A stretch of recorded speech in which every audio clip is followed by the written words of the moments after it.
యేసుక్రీస్తును అనుసరించుము, అప్పుడు నీవు జీవపు వెలుగును కలిగియుందువు. యోహాను 8:12.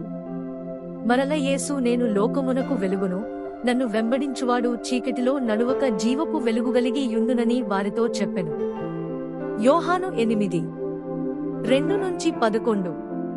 తెల్లవారగానే యేసు తిరిగి దేవాలయములోనికి రాగా ప్రజలందరూ ఆయన యొద్దకు వచ్చిరి గనుక ఆయన కూర్చుండి వారికి బోధించుచుండెను. శాస్త్రులను పరిసయ్యులను వ్యభిచారమందు పట్టబడిన యొక్క స్త్రీని తోడుకొని వచ్చి ఆమెను మధ్య నిలువబెట్టి, బోధకుడా, ఈ స్త్రీ వ్యభిచారము చేయుచున్నగా పట్టబడెను.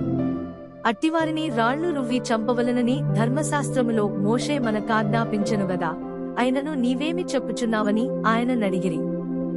ఆయన మీద నేరము మోపవలనని ఆయనను శోధించుచు ఈలాగున అడిగిరి. అయితే యేసు వంగి నేలమీద వ్రేలితో ఏమో వ్రాయుచుండెను. వారాయనను పట్టువదలక అడుగుచుండగా ఆయన తల ఎత్తి చూచి, మీలో పాపము లేనివాడు మొట్టమొదట ఆమె మీద రాయి వేయవచ్చునని వారితో చెప్పి మరల వంగి నేలమీద వ్రాయుచుండెను. వారామాట విని పెద్దవారు మొదలుకుని చిన్నవారి వరకు ఒకని వెంట ఒకడు బయటికి వెళ్ళిరి. యేసు ఒక్కడే మిగిలెను. ఆ స్త్రీ మధ్యను నిలువబడి ఉండెను. యేసు తల ఎత్తి చూచి, అమ్మా, వారెక్కడ ఉన్నారు?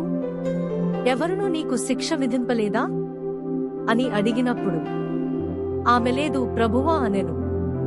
అందుకు యేసు, నేనును నీకు శిక్ష విధింపను, నీవు వెళ్ళి ఇక పాపము చేయకుమని ఆమెతో చెప్పెను. యేసుక్రీస్తు యొక్క నిజమైన ప్రేమను మనము ఇక్కడ చూస్తాము. యేసుక్రీస్తు వ్యభిచార స్త్రీని క్షమించెను. ఆ స్త్రీ పశ్చాత్తాపపడి సహాయము కొరకు, కృప మరియు దయ కొరకు దేవుని వైపు తిరిగెను. ప్రభువు యొద్ద నుండి ఆమె కృప మరియు దయను పొందుకొనెను మరియు ఆమె పాపములు క్షమించబడెను. ఆమె వెళ్లిపోయే ముందు, ఇకను పాపము చేయకుము అని యేసుక్రీస్తు ఆమెతో చెప్పెను.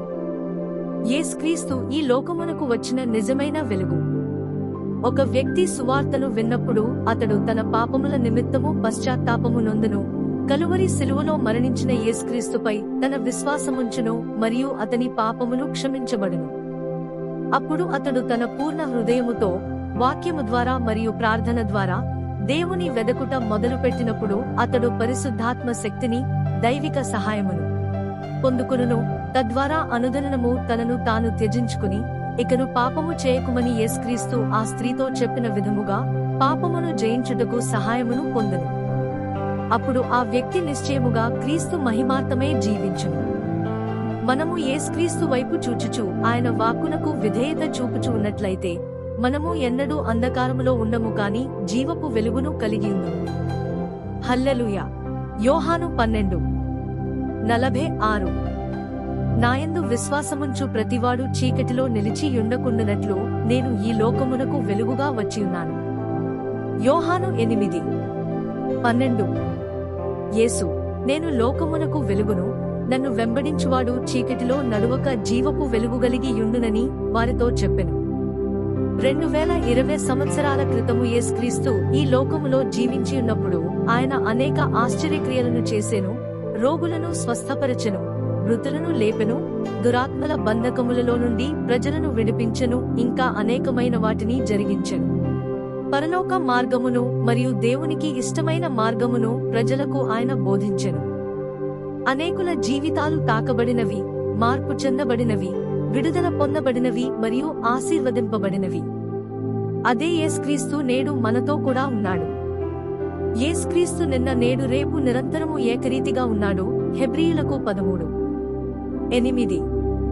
మనము ఆయనకు మొరపెట్టినప్పుడు ఆయన మన స్వరమును విని మన కోరికలను నెరవేరుస్తాడు. అది చిన్నది కాని లేక పెద్దది కాని. అంత మాత్రమే కాదు, మనము ఆయనను అనుసరించినప్పుడు మనము ఎన్నడూ చీకటిలో నడువము మరియు మన జీవితము మునుపటివలే ఉండదు. అయితే ఆయన వెలుగులోనున్న ప్రకారము మనమును వెలుగులో నడిచిన ఎడల మనము అన్యోన్య సహవాసము గలవారమై యుందుము. అప్పుడు ఆయన కుమారుడైన యేసు రక్తము ప్రతి పాపము నుండి మనలను కడిగివేయును. 1 యోహాను 3:7. అనగా యేసుక్రీస్తు సైతాను శక్తులన్నిటిలో నుండి మనలను విడిపిస్తాడు. మన తప్పిదములన్నిటిలో నుండి మనము శుద్ధి చేయబడతాము. గొప్ప వెలుగు మనలను వెలిగించియున్నది గనుక అపవాద సంబంధమైన ఈ భౌతిక లోకములో మనము చిక్కుబడము. అంత మాత్రమే కాకుండా ఇంకెక్కడా మనకు దొరకని గొప్ప శాంతిని మరియు ఆశీర్వాదమును నిశ్చయముగా మనము అనుభవించగలము.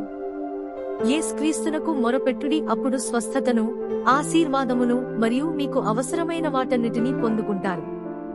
ఇటువంటి నిజమైన వెలుగు మీ జీవితములో ప్రవేశింపనీయుడి, అప్పుడు మీ జీవితములో అన్ని విషయములయందు అద్భుతములను చూడగలరు. మీరు ఆశీర్వదింపబడి మీ చుట్టూ ఉన్న అనేకులకు ఆశీర్వాదముగా ఉంటారు. నిజమైన వెలుగైనటువంటి యేసుక్రీస్తు ప్రతి విధమైన బంధకములలో నుండి మిమ్ములను విడిపిస్తాడు. ఆ గొప్ప వెలుగును ఈ రోజే మీ జీవితములో ప్రవేశింపనీయుడి. యోహాను 8:31-32 వరకు. కాబట్టి యేసు తనను నమ్మిన యూదులతో, మీరు నా వాక్యమందు నిలిచినవారైతే నిజముగా నాకు శిష్యులై యుండి సత్యమును గ్రహించెదరు, అప్పుడు సత్యము మిమ్మును స్వతంత్రులనుగా చేయునని చెప్పగా. యోహాను 8:34-36 వరకు.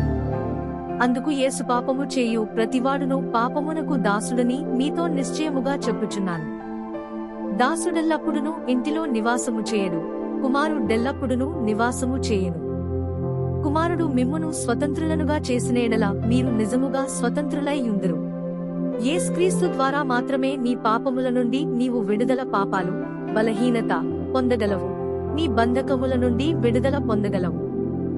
రోగముల నుండి స్వస్థత పొందగలవు మరియు శాంతిని, సమాధానమును, ఆనందమును, నిత్య జీవమును మరియు ప్రతి విధమైన ఆశీర్వాదమును పొందగలవు. హల్లెలూయా.